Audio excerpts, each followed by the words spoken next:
Hello and welcome to the Energy Transition Hub at COP26. I'm Daisy Cross and I head up the SMART programme at Energy UK.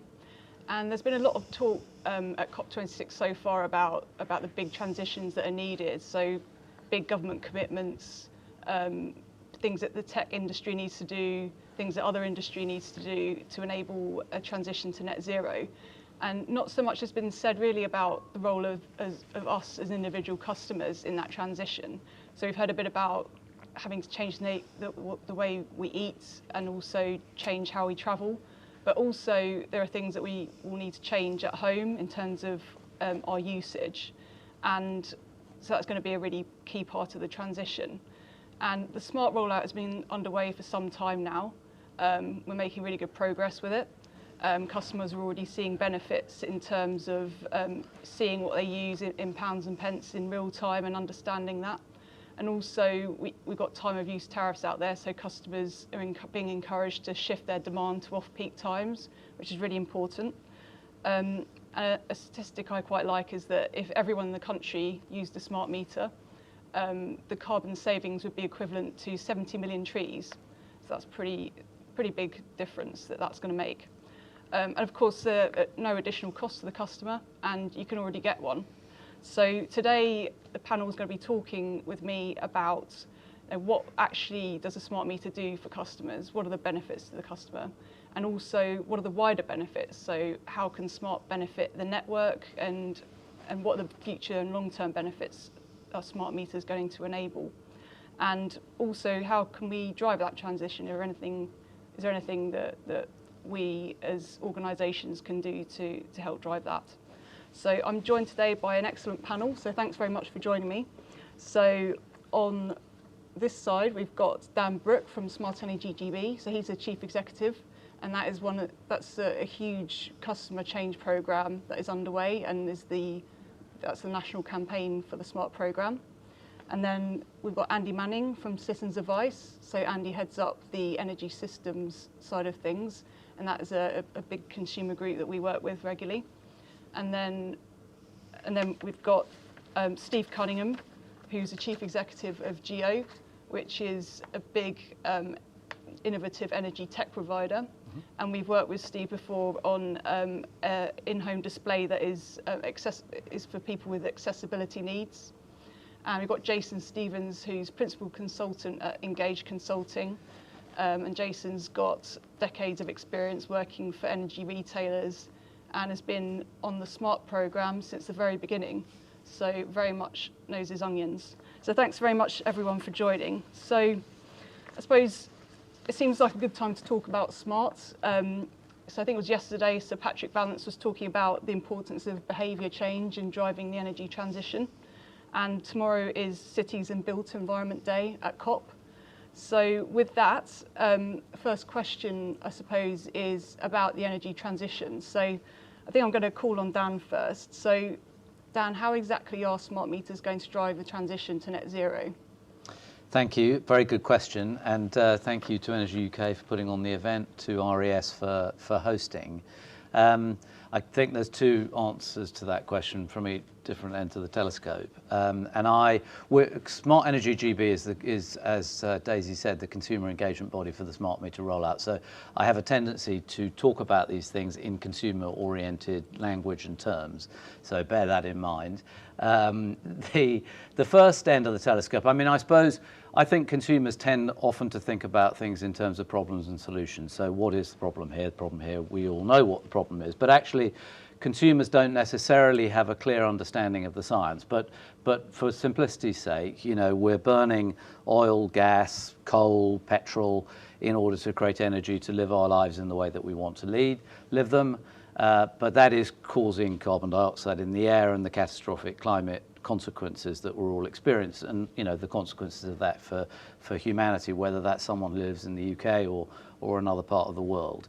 Solution, obviously, is to use more power from wind and solar, which has less environmental impact, also nuclear, and to create electricity, and to electrify lots of things that previously haven't been electrified. And obviously things like transport, for consumers, their car, but also heating, big elements of change that are going to be needed by way of electrification. And I suppose sort of so far so good, but there are obviously snags with wind and solar because you know, the wind doesn't blow in the centre break of Coronation Street when lots of people are making a cup of tea. So how do you deal with that? And you know, there's two simplistic ways of dealing with it. One is a series of short-term storage options. That I think is a subject for another panel. And creating a more flexible, more dynamic, smart energy system that energy gets to customers on. And that's where smart meters come in. And you know, I think what I think about it is in terms of analogy. So I think of it, smart meters, similar to sat-nav. So if I have a map app, my taxi driver who brought me here had one which enabled him to get me to this destination as efficiently as possible. And he does that because there's data that is being, from the app, that is being aggregated by software, and historic data adds to that to get me here in the quickest, most efficient way. And it's exactly the same with smart meters and smart meter data.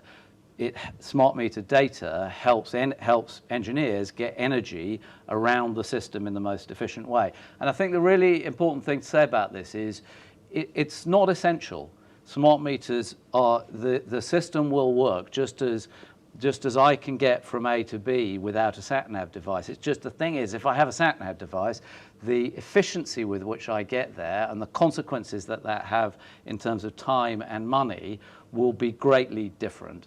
And then the other end of the telescope for smart meters is, you know, if you have a smart meter, you have your in-home display, which produces, as you said, the data about what you're using. It allows you to monitor that, to manage it, you know, and reduce your energy usage. The other thing which, you know, is talked about a lot, is really exciting, which is in the market but is not mainstream yet, is time of use tariffs. So, you know, as sort of thinking about that in consumer terms, you know, we at the moment all pay the same price for energy at home whenever we choose to access it. But actually the cost of production of it varies according to the time of day, supply and demand, what's happening at that time. And a time of use tariff effectively allows us as consumers to benefit from that difference. So in the middle of the night, when the wind is, as it turns out, blowing strongest, but actually energy usage is lowest, under a time of use tariff, electricity will be costing less. And if you go to a future quite quickly where you've got a smart appliance, let's say that's an electric vehicle, combined with a smart meter and sophisticated software on your phone, which already exists, you'll be able to program the system to charge your car in the middle of the night. You'll be able to say, I want to use it at 8 a.m. I want this amount of power because I'm going this amount of distance. And then it will, unbeknownst to you in the middle of the night, be drawing down the right amount of electricity to charge your car at the cheapest possible price. But here's the really exciting thing, is that the next day, when you're wanting to make a cup of tea in the middle of Coronation Street and energy is at its most expensive, you'll be able to draw on the electricity from your car, and you can already do that if you have a Nissan Leaf, for example, and have that set up in the right way. You'll be able to draw on energy from your car because it's basically a battery on wheels. And that is a fantastically exciting world, I think. And that part of it is only possible with smart meters. And this is why in the government's net zero strategy, you know, a clean energy system by 2035 is the cornerstone of it. And a successful smart meter rollout is a cornerstone of that. So, you know, I'm really excited about the future, I have to say. Thank you. I might just bring Jason in here to talk about the customer side of this.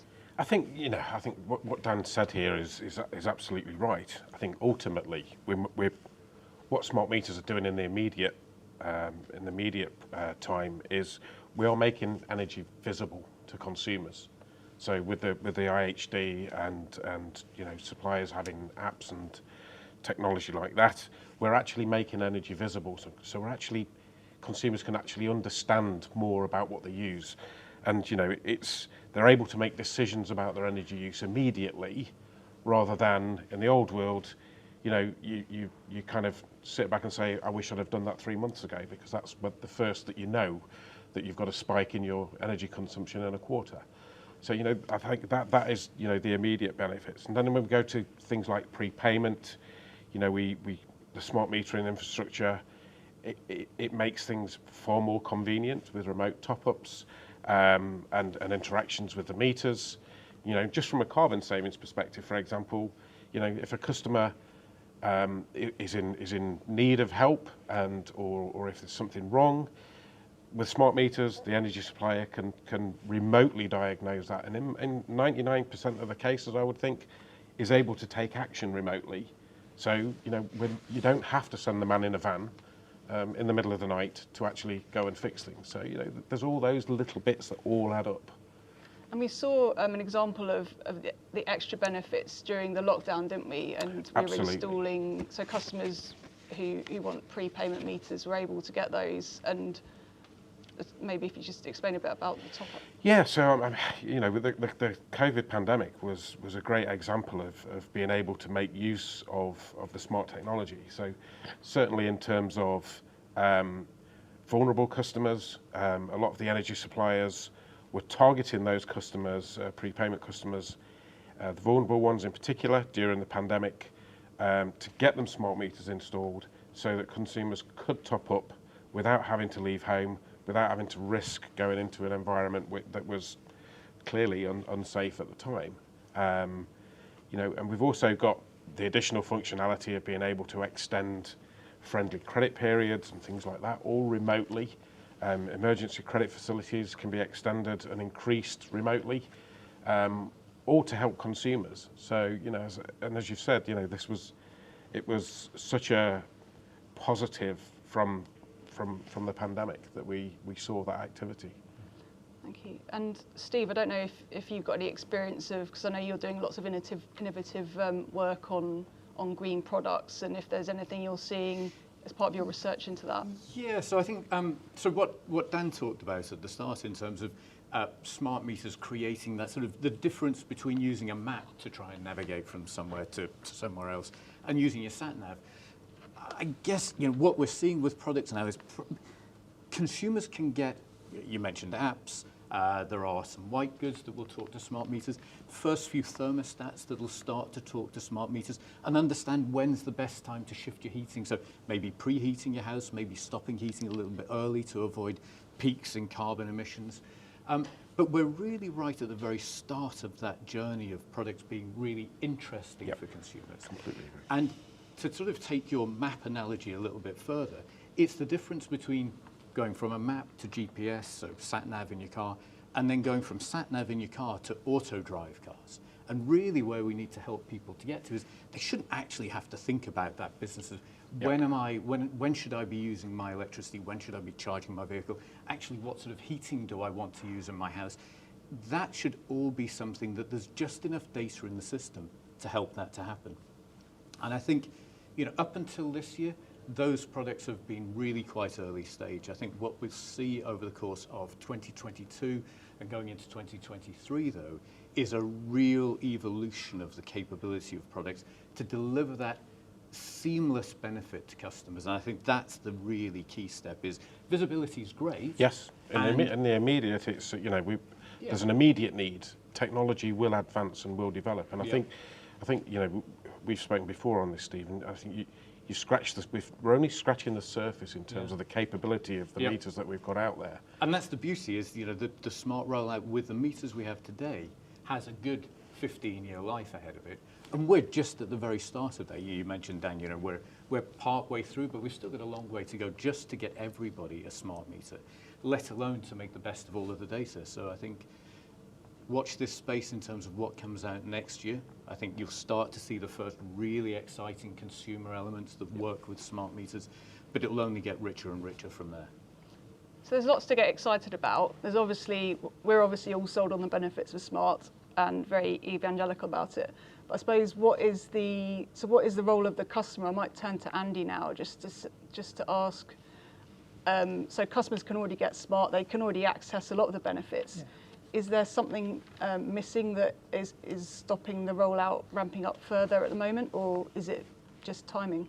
So thanks, Daisy. So just to build on the conversation we've had, the way I see this is we're trying to turn the energy system upside down, so it's now centred on the consumer. So you think about how we've been, well, forever, is that consumers will do what consumers do, and we'll flex our generation assets to match that. Now that all gets turned upside down, so we've got wind farms and solar, so essentially now generation will do what it does, and we can flex what customers do to match that. And there's a huge amount of value in that. Generators make a lot of money out of flexing to meet demand. If you can move that value to the consumer, that helps in many ways, but in particular about the challenge of about affordability. This is another route for consumers to manage affordability. Traditionally, you've been able to change supplier, obviously, have energy efficiency products, but now through time of use tariffs, you've got a further opportunity to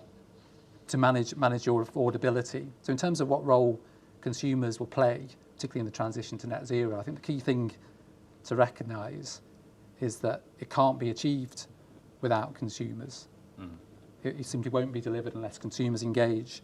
So consumers need to be able to work out what are the right changes for them, then they need to be able to afford them, and they need to be protected from bad experiences throughout. So what that means is we need a focus on consumer engagement and a focus on consumer protections going forward. That's a good point. And I wonder if, Dan, if you've got experiences from a lot of the research that you do around, what customers, so we know that customer sentiment is steadily improving on smart, which is fantastic. Are there any areas that we need to work harder on, or are there any barriers that we need to focus on as part of that effort? Yeah, it's a good question. I mean, we know, we spend a lot of time talking to consumers, thinking about what they say, thinking about how to engage them with a lot of these issues. I mean, there obviously have been issues with the smart meter rollout. There's no point in sort of trying to ignore that. But those things really are being turned around. And I think, as we approach the moment where half the country has a smart meter, the next half, you're going to be in a situation where people who haven't got one are in the minority. And that, I think, is an important moment. I think just sort of pulling back, one of the things that I really try and focus on and have my team focus on is that consumers just really, in any mainstream way, do not understand the science behind climate change and net zero. I know we might think that that's surprising, but that's what our research says, and the language that is used around that, it doesn't help people. There's a real ships in the night feeling. So, people do not know what carbon emissions are. I know that sounds extraordinary. They know what carbon dioxide is because you talked about that in school and how you breathe it out, and plants breathe it in. And people understand terms like greenhouse gases. People don't know what renewables mean, but they know what wind power means because they've seen a picture of a modern day windmill or a solar panel on top of someone's roof. People have no idea in general. I mean, there might be 10% of the population who knows what net zero means. In any mainstream way, consumers do not know what that term means. But they know what global warming means because while actually for a lot of up until the last 3 or 4 years probably that has felt over there because it's about the melting of ice caps and polar bears and so on. Now people feel this in their lives. Summers are getting hotter, winters are getting milder, and people see the extremes of weather on their own doorstep. So flooding in Britain, people equate that with this is the consequence of global warming. And so we try to both think about talking about environmental issues as they relate to energy, and obviously particularly as they relate to smart meters, through lenses that we know that people understand, and try and stay away from the sort of what in the industry are much more sort of accepted language and concepts. We try and stay away from that. And the other thing I would say is, in general, and this is an encouraging finding, that positive messages tend to work better than negative message. So in crude terms around, climate change, save the world is more effective than we're all going to die. And that is really, really encouraging, I think, because, it tells you something about humanity. Yeah. Yeah. I think the other interesting, the other aspect that we've got is we work in an industry that is full of jargon and full of terms that those of us sat around the panel here will understand. But as you say, the general public, they just don't understand, and they don't. I think people zone out when they hear some of these terms. And if you could sit down with a science teacher and go through it, but people don't want that. Yeah. And I think that's one of the big challenges that we have, I think, is making what comes out of smart meters simple enough for people to use and to interact with. And I think, being able to see the amount of energy you're using, being able to see the kilowatts is good, but actually, until you get to translating it into what does that mean for me? So to Dan's earlier point about shifting when you use energy in your home, being able to do that in a way that people can just expect to happen. In the same way as you expect your iPhone, or other phones are available, but you expect your smartphone to update overnight. You expect apps to refresh automatically. You don't think, why are they doing that? And almost, you were talking about turning the industry upside down. If you think back maybe 10 years or so ago with the way that the internet was and the way that you bought internet service, we're going through almost that same transition with energy, which is, it used to be very much top down. You got your internet pushed to you, could buy one of a few packages, and that was about all the flexibility you had.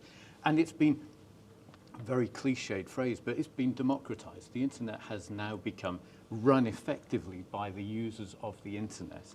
And energy needs to transition to that level. We need it to be in a language and a way of using it that consumers understand, because it's what they do. I think that's precisely right. It needs to be simple enough. You can't be in a position where you have to be a climate change specialist to take advantage of these opportunities. I think just to build on this talk of language, we've done some research that shows terms like kilowatt hour, which we've used, and time of use tariffs aren't understood by all people. And where this becomes even more important is that the parts of society that are currently underserved by the energy industry, so we're looking at the fuel poor, the digitally excluded, people on low incomes, they need to be the people who become the winners in this new world. Yeah. So we've got to do this in a way that engages with those key parts of the and delivers the benefits. And delivers the benefits too. Absolutely. I mean, I completely agree with that, Andy. And I have to say, one of the things I'm really encouraged by, we've all been living through the hell that is COVID, but there are silver linings. And one of the silver linings is in all of our research that the proportion of the population that do not engage online or with digital devices has about halved since the pandemic hit, because often it's a generational thing. People have had to in order to stay in touch with their friends and family through the pandemic. Yeah. And I think it's, if we get smart user interfaces that people, like you get on your phone, that people know how to engage with, and the way that Smart Prepaid does that is a really good example of that. Actually makes a job easier for you. I think that is, it's just people.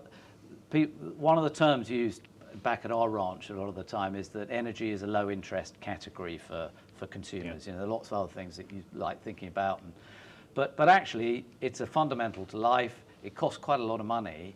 And what I'm really excited about with this future is that with more information presented in user-friendly ways, people are going to engage much more with energy. That is going to happen, in my opinion. And a lot of it comes from, improvements in the IHD. There are apps that are now launching. Samsung's just launched an interesting app where you can connect all your smart devices, and it will tell you how much energy they're all using at different times of day and how much that's costing.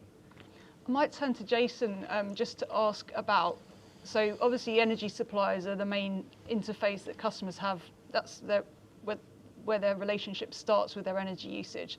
So is there anything that energy suppliers can do or are already doing to make sure their customers understand how to use, well, understand the in-home display and or the whole kit?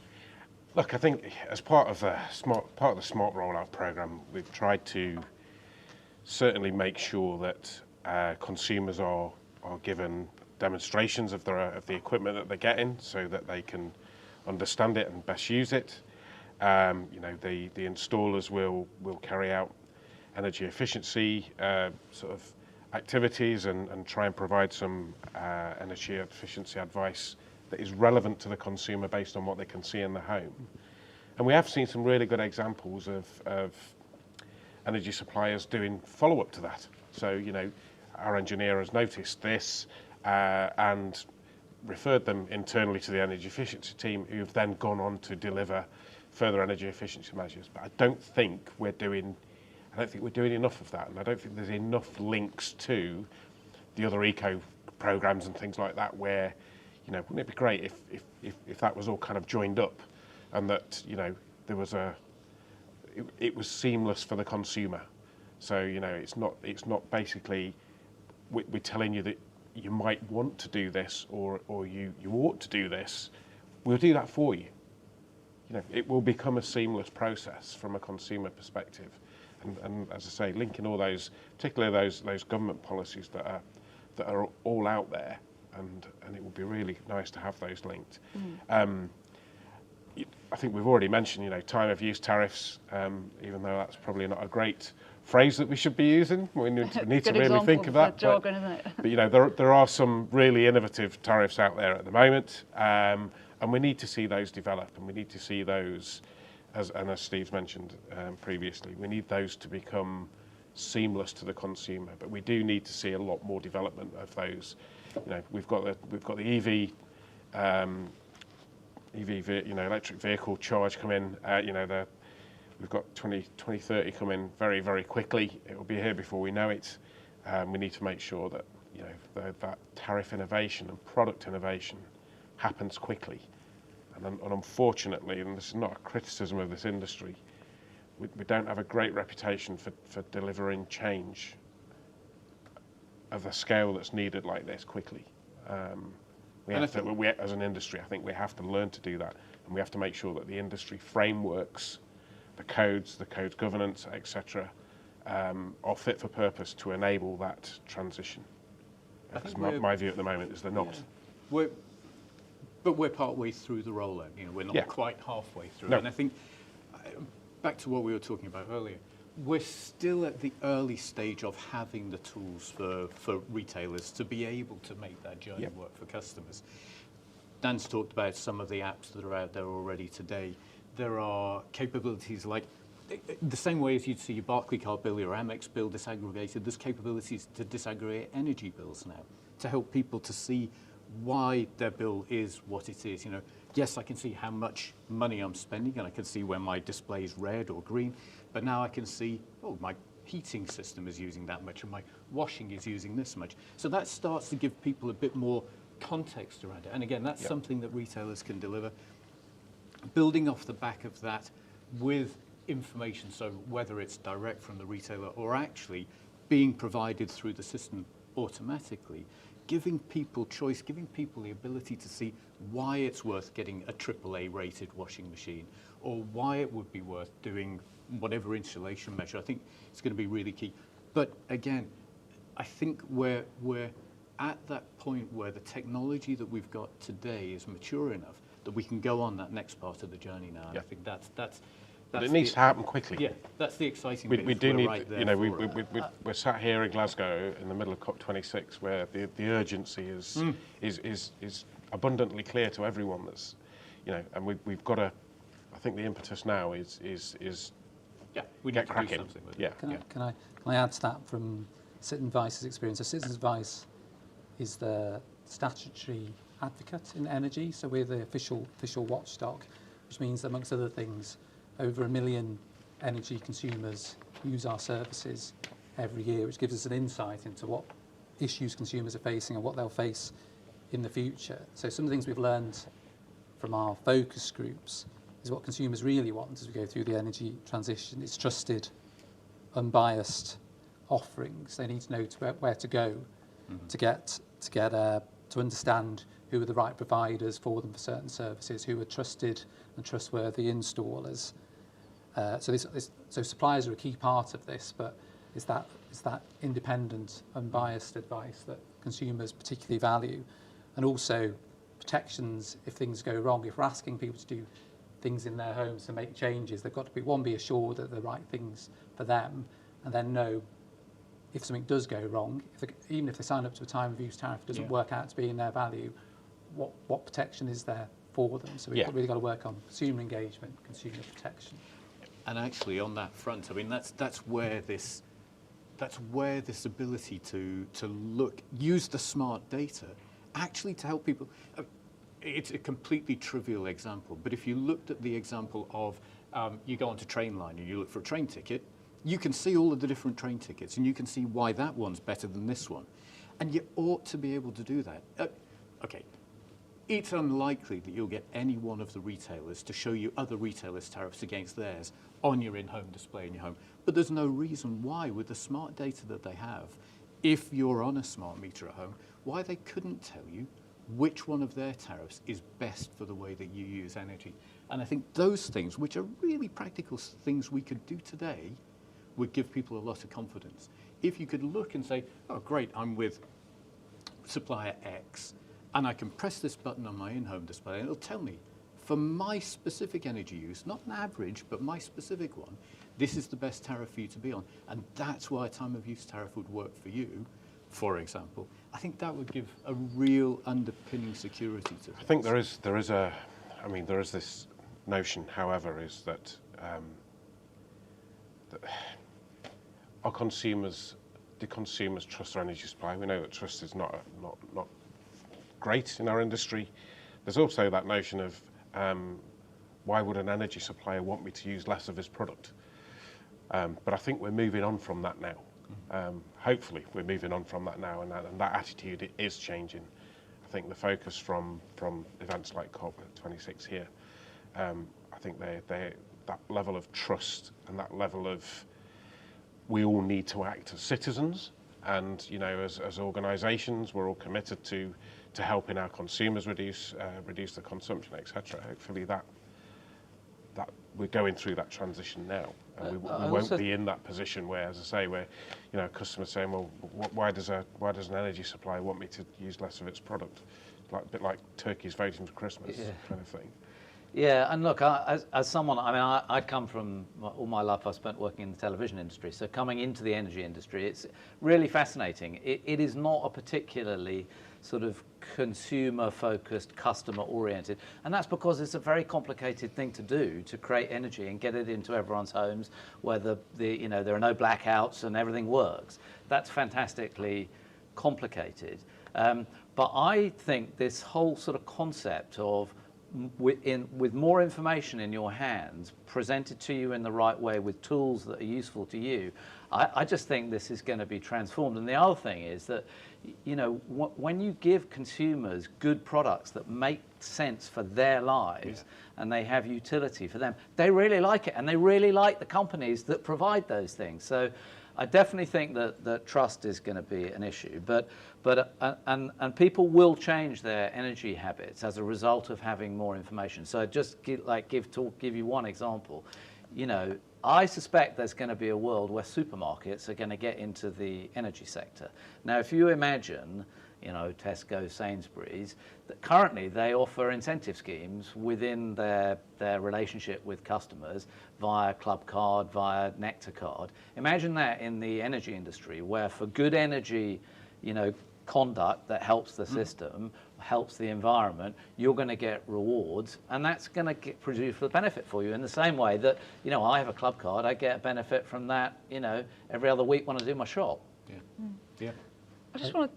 Sorry, Andy. I was going to say, so I think with all these things, with great opportunities come risks as well, because that's the nature of the world. So as relationships become more complicated with more players involved, you may have someone you choose to have someone optimizing how you're charging your car, and that could be a separate relationship. So we've got to make sure the consumer protections keep up with that. So currently, if you've got a problem with your energy supply, roughly where to go and bang on the door Yeah. of your energy supplier. But that won't be the same going forward. You might have more parties involved. It might be bundled with other products. So we've got to make sure that customer journey stays navigable and people know where to complain to when things go wrong. And you need to do this upfront so people have the confidence to engage. Because if things do get more complicated, if things start going wrong and people start getting horror stories about I had this problem, I couldn't get it resolved, then the whole thing starts unravelling. So we need upfront, we need to get the protections correct. Yeah, make it abundantly clear who's responsible and who they need to go to. Yeah. We already have that in the industry, don't we? We have consumers who have problems, and they'll ring the network operator instead of the supplier, and vice versa. But ultimately, on the reverse of that, we've got a model in our industry where ultimately the energy supplier should be responsible for all of its agents, for example. So, if we've got a smart meter installer that's not doing something right, the consumer should only go to their energy supplier to get that sorted out. And the energy supplier knows that that's their responsibility, or the majority of them do. And so there are ways of getting around, there are ways of dealing with that, but I agree with you, it's absolutely making sure that the consumer is fully aware of what they're getting into, the relationships that they're going to have, and ultimately how they can get resolved if there is a problem. And that may not be what the future looks like either. Well, indeed. But this is particularly around data and privacy. This is incredibly important. And I just shout out to the DCC, who operate the secure network that smart meters operate on. They have put an enormous amount of time and effort into ensuring that is as robust and secure as possible. Yep. Yeah. I was going to touch briefly on customers who have small businesses, because we talked about energy use in the home, but I heard a really compelling example the other day. Someone who owns a hairdresser got a smart meter, and I think she just assumes, probably like I would, that it was the hairdryers or the heating that cost the most in the hairdressers, but actually it was her lighting, and she went around and changed all her light bulbs, massively reduced her bill, loved her smart meter. What do we need to do? Is there so I don't know, Dan, if you've got a particular angle for non-domestic, for business customers in your campaign, or do they have particular needs? Do we need to approach them differently? I think it's not dissimilar to the consumer world, to be honest. I think that there definitely is a gap that people in small businesses, and we have a particular responsibility to ensure that the take up amongst small businesses. We don't have responsibility amongst larger businesses for some reason, but we do around micro businesses, as they're called. And there is strangely a gap where, of course, any micro business owner is also a consumer, and when you ask them about smart meters with their consumer mindset, they engage with it like any other consumer would. They don't think about it so much within their work setting, but actually the issues and all of the sort of benefits are really very, very similar actually to the consumer benefits. And one of the things that we've been doing in our sort of campaign is really just a lot of it has been trying to raise awareness over the course of the last 18 months, which has been challenging because a lot of small businesses have been having very, very difficult times. But everybody now is looking to ask, exactly as per your example, how can I reduce my costs? And I do think that information from IHDs does help you do that. So we talked about supporting customers through the journey, and I just wonder if there are any sort of practical things we can do, so energy companies can do, or manufacturers maybe, that is, or anything maybe Andy can add to what would you like to see from industry in terms of supporting government, supporting customers with getting smart? Yeah, no, thanks. Thanks, Daisy. So again, I go back to what we've learned from our focus groups, that across the energy transition, consumers are looking for trusted, unbiased advice. So I think we do need to sit alongside the net zero strategy. We need a strategy for consumer engagement, which would allow us to have a coordinated approach to giving customers the support and guidance they need, so you get consistent treatment across the UK. And can everyone have a smart meter now? So I know, Jason, at one point there were some customers that couldn't for various reasons. I don't know if that's been, has it been resolved?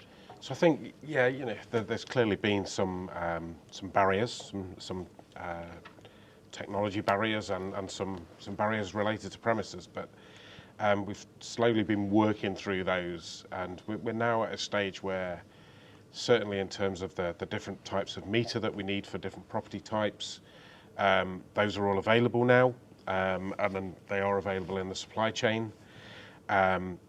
The solutions for multi-occupancy premises, blocks of flats, etc. So the alternative hand solution is well on its way to, they've started some trials, it's well on its way to finding a business as usual operation. We've got the dual band communications hubs, so for buildings with thicker walls, etc. They operate at a different radio frequency to make sure that the equipment can connect to each other. And then in terms of some of the other technology advancements, you know, certainly the accessible in-home display through the work that we've done at Energy UK, you know, that's been a fantastic example of industry working together for the benefit of the consumers, for a particular group of consumers. So I think the vast majority of the, let's call them edge cases, or, you know, the barriers are down now, and there'll be a few areas geographically where the smart communications network just doesn't quite reach, you know, but the DCC does have that a requirement to try and continually improve that coverage, connectivity. So I don't, you know, there aren't, I think of many cases now, or many situations now where, from a technology perspective, from the smart equipment perspective, that there aren't many situations where we can't now install smart. You know, there will still be some what energy suppliers won't want to do. For example, if a customer's got a dispute with their energy supplier about their meter, for example, that they don't go and change the meter whilst that dispute's going on. So they want to make sure that the customer's any dispute or any query that they've got is resolved, because if it does involve that, you know, that there's a question about a meter's accuracy, for example, those have got to be scientifically checked.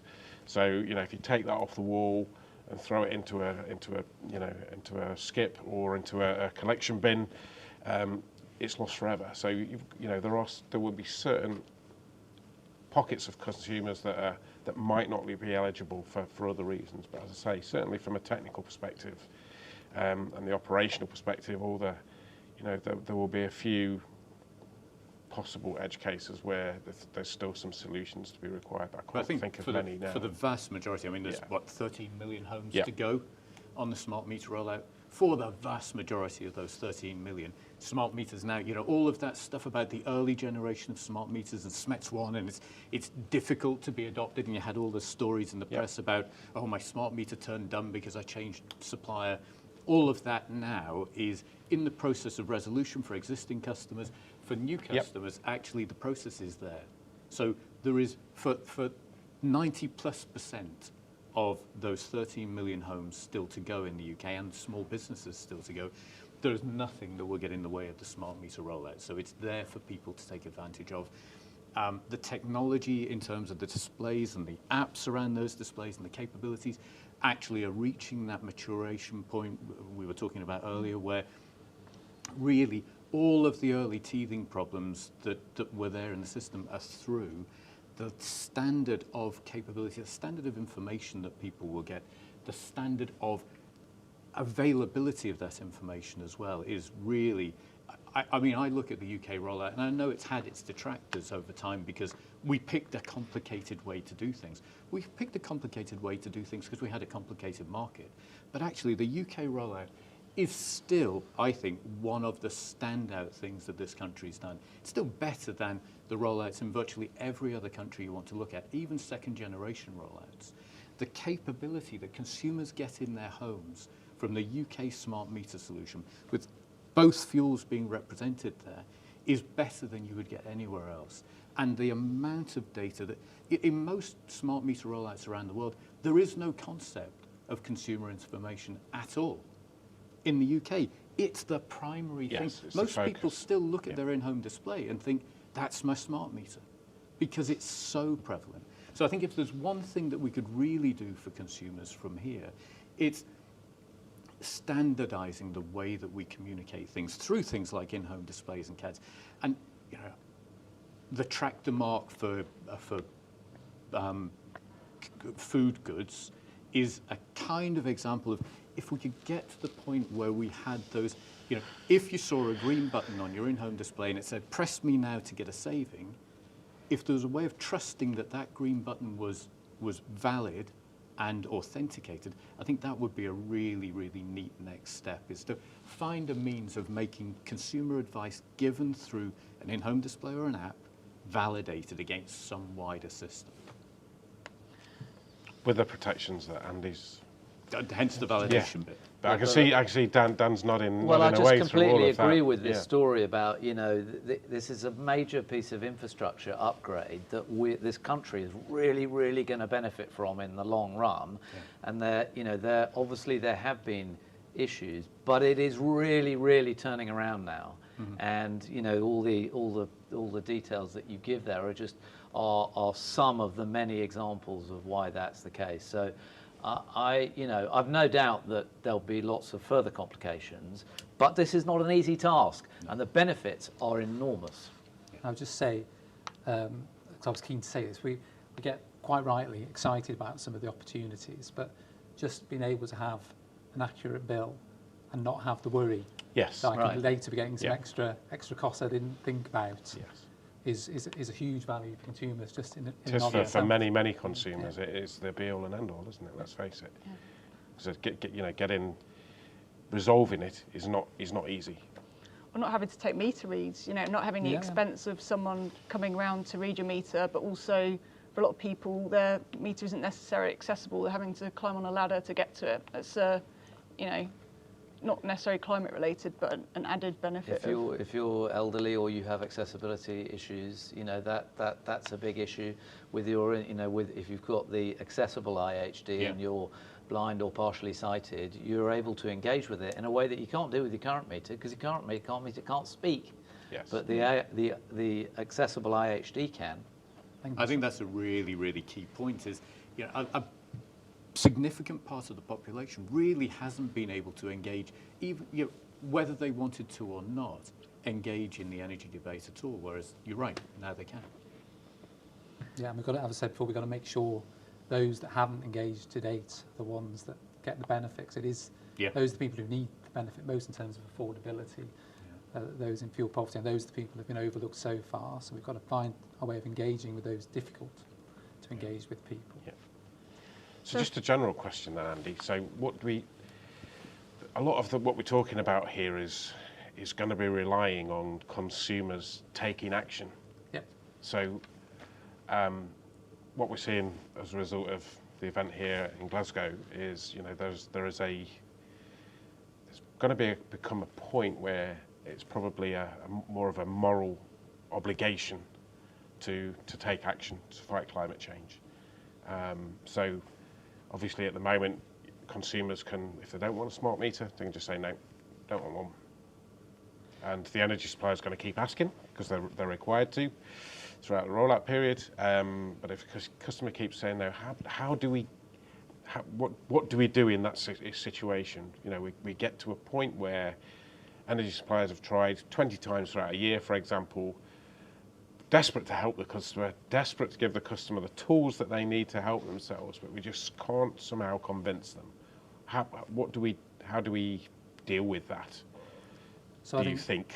Yeah, well, and maybe one for Dan as well. It's not a simple question, but I think we've covered a lot of it. We have to make a product simple and understandable in the first place, and we have to provide that unbiased source of information and advice, and we've got to make sure they're attractive enough. So the full value, the value a customer can give by being able to move when it uses things, goes all the way along the chain, right from generation through to balancing the system, through to the transmission networks and distribution networks. So we've got to make sure that value is fully recognised in the time of use tariffs to make them sufficiently attractive. Anything to add, Dan? Well, I think the first of all, there is some optimism because a lot of the issues are being sorted out. Second generation meters are the ones being installed. First generation meters with whom there's an issue are being updated.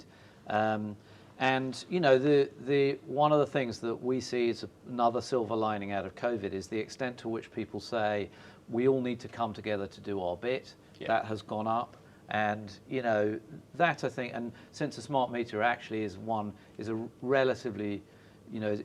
thing that everybody can do, or almost everybody can do, that I think is resonating now. I know will the current arrangement get us to whatever 85% or more that the government is seeking by way of rollout of smart meters? I mean, we'll have to see. The government have been very clear that they are looking at ways that incentives can be introduced, to help exactly the people that you describe. The other thing that we're seeing, which is interesting, is that there's generational dynamics going on. So, kids who learn about climate change in school are teaching and encouraging their parents and grandparents to change, and that is gradually having an impact too. Good. I was just going to say this is part of the bigger challenge, isn't it? So, yes. With decarbonising heat, there's going to be people are going to have to make significant changes in virtually every home in Britain. So, so it's all part of that challenge, which is why we need to make sure we're planning our engagement properly. Absolutely. So, unfortunately, we're nearly out of time, and I think it feels like we're all very optimistic. There's lots of exciting things happening. Customers are coming on board. We've seen lots of people already, early adopters, but lots of people benefiting from smart. There's much more to come, but there are things we need to be careful about in terms of protecting customers, supporting them through this journey. I just want to open it up to the panel, really. Any sort of final comments or observations about what happens next, or anything that you would like to see happen just to really drive that transition?